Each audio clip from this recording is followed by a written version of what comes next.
આજે આપણે આપણા જીવની અજ્ઞાનતા, આપણને સત્ય જ્ઞાન નથી, એ કેવી રીતે નથી એ વિશે આજે આપણે સત્સંગમાં ચર્ચા કરશું. જેમ એક એક ટીપું ઘી અગ્નિમાં નાખતા રહેવાથી અગ્નિ પ્રજ્વલિત રહે છે. જો આમાં એક સાથે ઘી અગ્નિમાં નાખી દેવામાં આવે તો અગ્નિ બુઝાઈ જાય છે. તેમ સંસારના લોકો વિષયના ભોગો રોજ રોજ ભોગવે છે, તેથી વાસના પ્રજ્વલિત થતી રહે છે. એટલે વારંવાર વાસના ભોગવવાથી ઈચ્છા થયા કરે છે. પરંતુ વિવેક વૈરાગ્ય રૂપી ઘી જેવા શુદ્ધ આત્મવિચાર કરી ભોગો ભોગવવાનું એક સાથે બંધ કરે તો ઇન્દ્રિયોને તેનો આહાર દેવાનું બંધ કરે તો તમારા મનમાં શુદ્ધ વિચાર આવશે.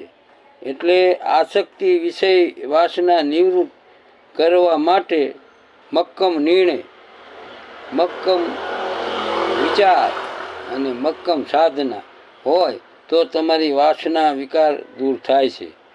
અને સતયુગમાં ધ્યાનથી, ત્રેતાયુગમાં યજ્ઞથી, દ્વાપર યુગમાં અર્ચન પૂજનથી જે ફળ મળે તે ફળ કળિયુગમાં માત્ર પરમાત્મા નામ પ્રણથી મળે છે.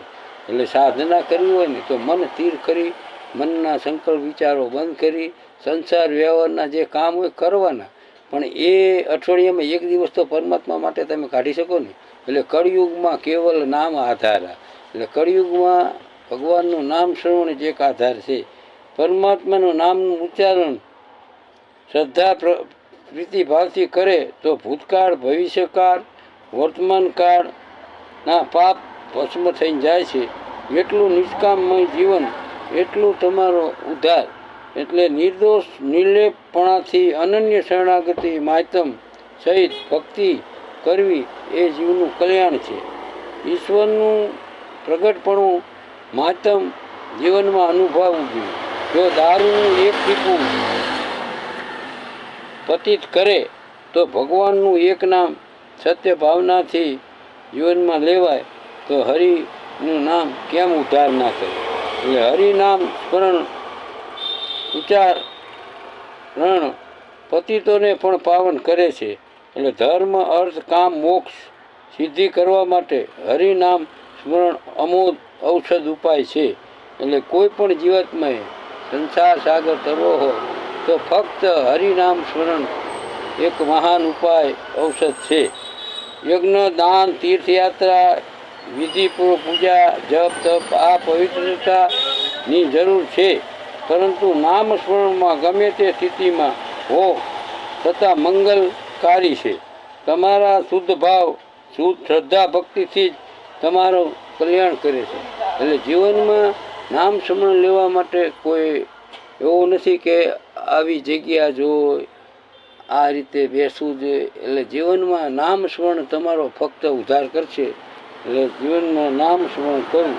તપ એ હરિનું હૃદય છે, વિદ્યા એ શરીર છે, કર્મ એ આકૃતિ છે, યજ્ઞ એ અંગ છે, ધર્મ એ મન છે, દેવતા એ હરિના પ્રાણ છે, ધ્યાન એ હરિનો માર્ગ છે. હું હરિ અનંત ગુણો સદગુણોનો આધારનો પાયો છું. હરિ અનંત અગોચર આદિ અવિનાશી અચ્યુત છે. આખું જગત જેના તરફ જોઈ રહ્યું છે, ખેંચાઈ રહ્યું છે, તે હરિ પરમાત્માની સત્તાને કોઈ રોકનાર નથી. તે સ્વતંત્ર સત્તાધીશ છે. પરમાત્મા સૌને આપનારા છે, પાલન પોષણ કરનારા છે. પરમાત્માથી પ્રેરણાથી જ સત્ય, જ્ઞાન, ભક્તિ, શ્રદ્ધા, આધીનતા પ્રગટે છે. કર્મોની માયામાં રાતનારા તમને એને શું જાણી શકવાના હતા. કર્મોની માયા એવી મહાજાળ છે કે ભલભલાને પણ તે પછાડે છે. એટલે કર્મોને ઈશ્વરની પ્રાર્થનાથી જ દૂર થાય છે. માયા એ પરમાત્માની દાસી છે.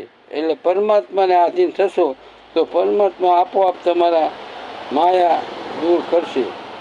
પરમાત્મા વિશુદ્ધ અંતકરણ અને હૃદયમાં સત્ય નિવાસ કરી પ્રેરણા આપે છે. પ્રેમનું પરીક્ષણ કરી પરિણામ પરમાત્મા આપે છે. સત્ય પ્રેમ, સત્ય જ્ઞાન અને સત્ય વર્તનથી પરમાત્મા તમને આનંદ અનુભવ કરાવે છે. પરમ પવિત્ર પ્રતીકને પરમાત્મા પ્રેરણા, પ્રકાશ, ભક્તિ આપે છે. પરમ પૂર્ણ પરિણામ પામવા માટે તમે પરમાત્માના થઈ જાઓ. હરિ કરે સો મમ હિત છે. જે હરિ કરે તે મારા હિત માટે છે. હરિને આગળ કરી હરિ સિવાય બીજું કાંઈ જગતમાં છે નહીં એવો નિશ્ચય કરીને ભક્તિ કરવા લાગો. ધારણા એટલે વાયુ પ્રાણ સાથે મનને સ્થિર કરવું. ધ્યાન એટલે સ્થિર થયેલા મનનો એક ધારો હરિનો પ્રવાહ. એટલે હરિને પામવા માટે સંસાર ત્યાગવાની જરૂર નથી. સંસારમાં રહી હરિભજન ભક્તિ કરો એટલે આપોઆપ તમારું કલ્યાણ છે અને આપોઆપ તમે મોક્ષને પામશો અને ભવબંધનથી છૂટા